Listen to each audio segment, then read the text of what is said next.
카이텔과 요들, 맨 위에 있는 이 비렐름 카이텔, 그리고 알프레드 요들, 이 OKW 두 2인방부터 소개를 할게요. 이 두 인물은 그냥 거의 진짜 딸랑딸랑 히틀러의 아첨꾼들, 그 바지 사장. 명목상으로는 제일 높지, 카이텔이. 이 모든 육군들을 다 총괄하는 건데. 근데 실권은 없어요. 실권은 없고 그냥 히틀러 옆에서 딸랑딸랑 하는 거. 근데 왜 카이텔 같은 사람을 히틀러가 선택을 했느냐? 아까 전에 블룸베르크 후임자로 누가 좋을까 하고 있는데, 카이텔은 어떻습니까? 이렇게 하는데, 카이텔은 어떤 사람인데 하니까 그냥 책상머리에만 앉아있는 사람입니다 하니까 히틀러가 오케이, 그 사람이야. 그러면서 나는 그렇게 소신이 있고 막 이런 사람 필요 없어. 그러니까 책상머리에 앉아서 그냥 책상 그 행정 일이나 좀 잘하고 이런 사람이 필요해 라는 게 이제 이 카이텔 이 사람이었고요. 왜 또 이 사람들이 그 실권이 없었느냐, 이 OKW의 실권이 없었냐면, 독일군 특유의 문화가 있어요. 그 임무형 지휘라고 부르는 게 있는데, 위쪽에 있는 사람보다 아래쪽에 있는 사람들이 더 자율권을 많이 가지고 있는 거야. 그런 건 실무자가 알아서 해. 적극적으로 책임 안 물을게. 네가 알아서 해. 라는 거예요. 그러니까 맨 윗사람은 방향만 지시해요. 뭐 이번에 우리가 프랑스를 점령할 거야. 파리를 점령할 거야. 요 정도까지만 알려줘. 그러면은 이 아래에서 네가 판단해. 그러면 우리는 A집 단군, B집 단군, C집 단군 중에 어느 쪽을 위주로 가야겠다 라고 하면은, 야, 네가 뭐 A집 단군이 알아서 거기 뚫어. 네가 제일 메인이야 하면은, B, C는 우리는 조연이구나. 열심히 공격하는 척 연기만 해줘야지 하고 알아서 하는 거고. 근데 그러다 여차하면은 연기만 하려고 그랬는데 뚫렸네 하면은 그 막 들어가기도 하고 알아서 하는 거야. 이런 식으로 실무자가 알아서 하는 그런 분위기가 있기 때문에 위로 갈수록 별로 하는 일이 없다. 이 사람이 제일 해야 되는 일은 히틀러랑 그 밑에 있는 사람들 사이의 중재죠. 사실. 그리고 사실 뭐 육군만 있는 게 아니고 또 해군도 있고 공군도 있는데, 이거 해주세요 저거 해주세요 하면서 맨날 카이텔한테 찾아간단 말이야. 이거 해달라 하는데, 아니면 히틀러가 명령 내리면은 그거 못한다 이것도 다 카이텔한테 그래. 근데 카이텔은 아까도 말했다시피 그냥 뭐랄까 행정가예요. 행정은 잘했대. 책상머리 일만 하는 사람이야. 그리고 딸랑딸랑만 해. 그러면은 그 중재하는 일은 누가 하느냐? 중재하는 일은 요들이 합니다. 그래서 이 요들, 알프레트 요들은, 이 사람은 뭐 이제 아까 전에 말했다시피 중재했던 그런 사람이고, 그래서 이렇게 해서 그 국방부 총사령부가 대충 돌아간다. 실권자들이 모여있는 곳이 바로 육군 총사령부죠. 독일 육해공군 중에 가장 중요한 사령부기도 하고. 그래서 이 육군 총사령관은 발터 폰 브라우히치 상급대장, 줄여서 브라우히치라고 많이 합니다. 근데 이 브라우히치도 사실 이 정도만 돼도 너무 높아. 그래서 많이 등장하진 않아요. 가끔 등장합니다. 그래서 브라우히치는 어떤 사람이었느냐 하면은, 나치당을 아주 싫어했대요. 아까 전에 말한 그 단교들 뭐 너무 우악스러워서 싫어한다 그랬죠. 그래서 싫어했는데 히틀러 연설을 보고 히틀러는 지지합니다. 히틀러의 개인적인 매력에 빠졌던 그런 사람이 있다 그랬죠. 그래서 이 사람이 딱 그 케이스예요. 이 사람의 또 특징은 좀 나쁜 짓을 합니다. 28년을 함께한 조강지처를 버리고 극렬 나치 지지자 여성이랑 재혼하겠다고 선언을 합니다. 그러니까 사람들이 이때 사실 독일이 보수적인 나라이기도 해요. 카톨릭 믿는 사람도 있고 막 이러니까 이혼에 대해서 좀 반대하는 사람들이 많아. 그러니까 이 정도 되면 꽤 유명한 사람이니까. 근데 이 과정에서 히틀러는 어떤 입장을 표명하냐면, 원래 아까 전에도 누구였지? 아까 전에 국방군 총사령부 자리에 있다가 재혼 문제라고 잘렸던 사람, 그때처럼 이혼을 원래 별로 안 좋아하는 사람이긴 한데 이 이혼만큼은 지지해줘요. 그래서 이때 주변 사람들도 끊고 하니까 경제적으로 어려웠나 보지? 결혼 자금을 빌려줍니다. 그래서 히틀러한테 경제적으로 의존하는 관계가 됩니다. 근데 이게 어떤 나비 효과를 일으키냐? 나중에 가면 히틀러가 또 전쟁 일으키려고 한다고 했잖아요. 그래서 체코슬로바키아를 공격하려고 할 때, 그때 이제 주변 사람들이 야 말려봐 막 이러면서, 야 브라우히치 이건 좀 아니지 않아? 하면서, 네가 그래도 육군 총사령관이니까 카이텔 얘네는 딸랑이니까 안 되고 우리들 중에 제일 높은 게 너잖아. 그러니까 네가 가서 그 체코슬로바키아 공격하면 우리 전부 다 총사퇴하겠습니다 라고 얘기 좀 해줘 라고 하는데 안 해요. 그래서 군부가 막지를 못합니다. 자, 그래서 이 이후로는 실세는 그럼 누구냐? 실세는 이 사람의 참모였던 프란츠 할더, 이 사람입니다. 사실 이 자리가 또 굉장히 중요한 자리예요. 육군 가장 높은 사람의 참모. 기업에도 뭐 이런 거 있나? 대표이사. 그렇지. 그런 거. 실무를 다 처리해서 회장한테 보고하는 사람. 프란츠 할더. 이 사람. 지금 채팅창 때문에 안 보이는 게 좀 아쉽네요. 이 사람은 일단 출신 자체가 굉장히 엘리트예요. 바이에른 육군 참모대학이라는 데를 나왔는데, 육군대학이라고 하는 대학보다 좀 더 학벌에서 위급으로 쳐준다. 바이에른 출신이야? 엘리트네. 약간 이런 느낌인 거거든. 그리고 그 진급 자리도 쫙 봤을 때 온갖 참모부는 다 거쳤어. 그리고 야전 사령관 경력이 필요할 때는, 그러니까 직접 현장 사령관 경력이 필요할 때는 또 그것도 가봤어. 그리고 뭐 예를 들면 또 독일군이 갑자기 전쟁 준비하려고 군대를 막 늘리는 시기야. 그럴 때는 또 교육 총괄하는 사람, 이런 요직들을 쫙 다 해봤어. 그래서 완전 엘리트 코스. 그럼 이 사람은 또 포병 출신이다 보니까, 포병대장이라서 포병 출신이다 보니까 한 걸음씩 차근차근 가는 그런 신중한 성격이라고 합니다. 그래서 한 번에 그냥 목표를 향해서 그냥 확 질러버려. 이런 게 아니라 차근차근을 좋아하는 사람. 그리고 이 사람도 전쟁 끝나고 나서 자서전을 남겼어요. 그래서 그 자서전에 따르면 나는 히틀러를 정말 싫어했다. 그리고 정말 싫어했던 것 같아. 막 히틀러 막 전쟁 준비하자고 할 때 다 같이 히틀러 죽여야 되는 거 아니냐 할 때 이 사람도 얼마나 싫어했으면 나는 히틀러 만날 때마다 늘 권총을 가지고 가서 진짜 확 쏴버릴까? 라는 생각을 하기도 했다. 라고 하는데 그거는 전쟁 끝나서 자기가 쓴 자서전이라서 나는 솔직히 좀 신빙성은 없는 것 같아. 그러니까 전쟁 끝나서 히틀러 죽었는데 이제는 사람들한테 나는 히틀러 사실 싫어했어. 이런 말 해야 될 거 아니야? 아, 할더는 전범 재판에도 기소가 안 됐어요? 아, 그래요? 할더 정도면 기소해야 되는 거 아니야?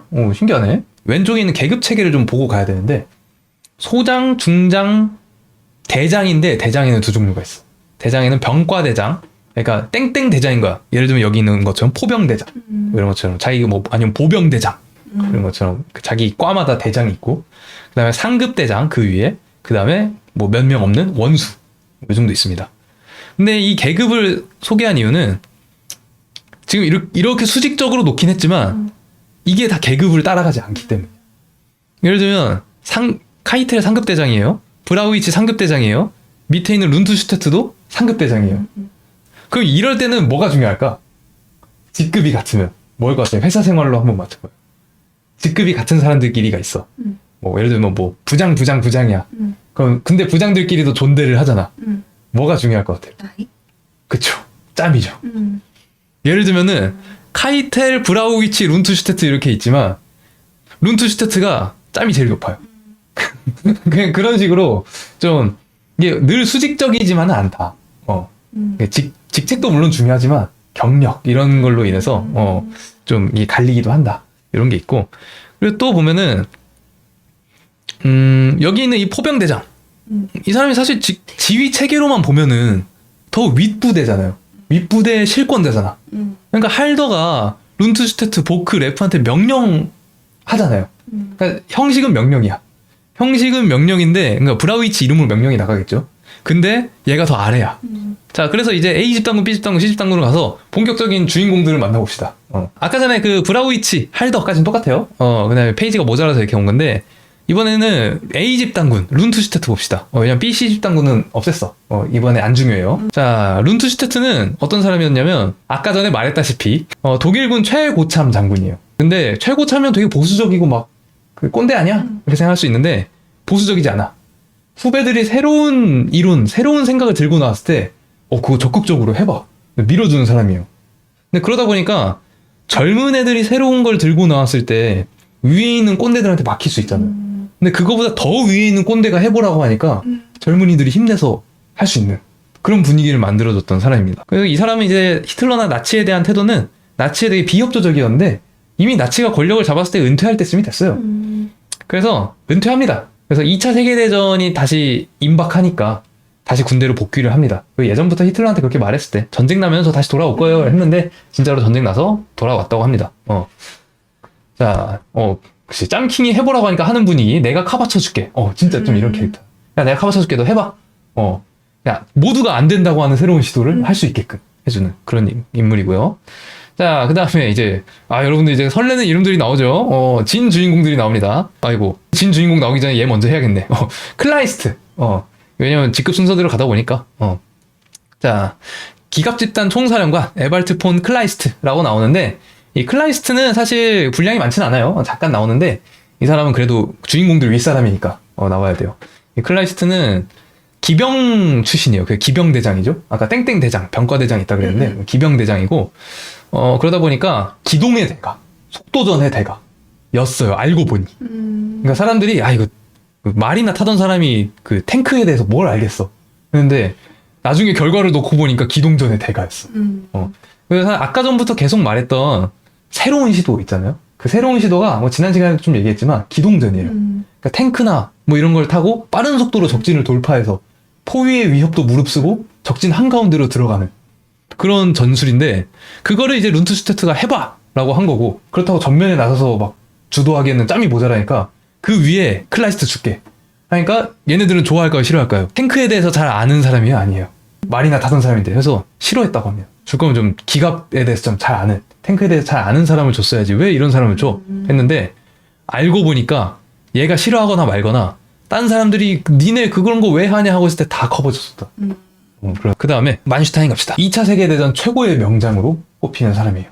에리 폰 만슈타인인데, 그러네? 폰이 생략됐네. 에리 폰 만슈타인. 이 사람은 젊은 시절부터 좀 얘기하면은 그 독일이 1차 세계대전 끝나고 한창 이제 외교적으로 고립되어 있던 시절에 너네가 전쟁 일으켰잖아. 이러고 국제 왕따였던 시절에 이제 손잡을 만한 나라가 없어. 협력할 만한 나라가. 얘네가 뭐 어디 협력하려고 하면은 너네 힘 키워, 우리랑 손잡고 힘 키워서 다시 전쟁하려고 그러지 하면서 안 잡아줘. 근데 그때 옆 동네를 보니까 그 똑같은 국제 왕따가 하나 더 있는 거야. 거기는 소련이었어요. 너네 사회주의잖아. 그래서 또 국제 왕따예요. 그래서 둘이서 한번 잘 지내봤던 시기가 있어요. 그 라팔로 조약이라고 해서 둘이 좀 잘해보자. 그 같은 처지의 두 나라가 했던 프로그램 중에 하나가 우리 젊고 똑똑한 장교들을 서로의 나라에 보내서 파견시켜서 교환 훈련 한번 진행해보자. 할 때 독일 대표로 소련까지 가서 훈련을 했다. 약간 누구나 다 인정하는 독일군의 천재였던 사람이에요. 근데 그때 재밌는 거는 뭐 물론 입문자에겐 재미가 없을 수도 있어요. 여기 있는 분들은 다 아는 이름이라서 재밌을 것 같아서. 이때 소련군에선 그럼 누가 왔느냐? 누가 막교환돼서 갔었느냐? 이 사람입니다. 이 사람 누군지 당연히 모르겠죠. 이 사람이 누구냐면은 게오르기 주코프라고 부르는 소련군의 영웅이에요. 그래서 나중에 이 둘이 영혼의 싸움을 합니다. 그렇죠. 다들 지금 주코프 지금 난리 났죠. 그 다음에 이 사람도 그래서 엘리트 코스를 밟아요. 어느 자리에 있었냐면 여기 위에 있는 이 자리 있죠. 이 자리로 가기 전에 얘의 부관. 얘의 부관으로 있었어요. 그런데 할더는 아니었어. 얘 전임자. 전임자의 부관이고 가장 총애를 받았어요. 그 전임자의 이름이 뭐냐면 루트비 베크라는 사람인데 이 루트비 베크 육군 총사령부 총참모장. 이 사람이 너무 아끼는 거야, 이 만슈타인을. 그래서 야, 나 다음은 너다. 라고 점 찍어놨어. 그래서 다음은 내가 이 총참모장을 하겠지?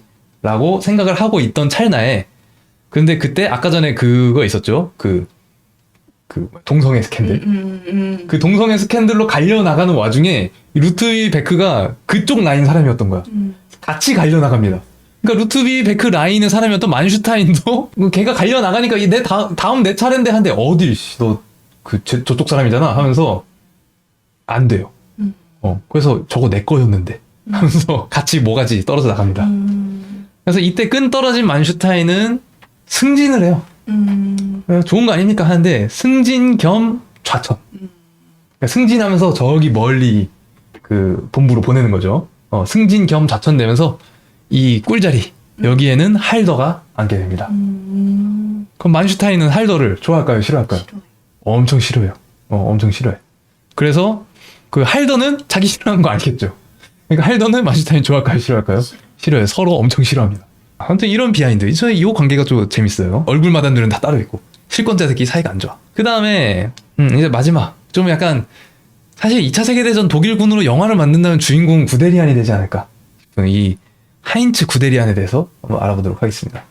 이 구데리안은 2차 세계대전 최고의 명장 중에 하나로 꼽히는 만슈타인 구데리안 듀오예요. 구글에 이번에 자료 찾다가 보니까 만슈타인이랑 구데리안이랑 싸우면 누가 이기나요? 이거 외국인들이 엄청 물어보더라고.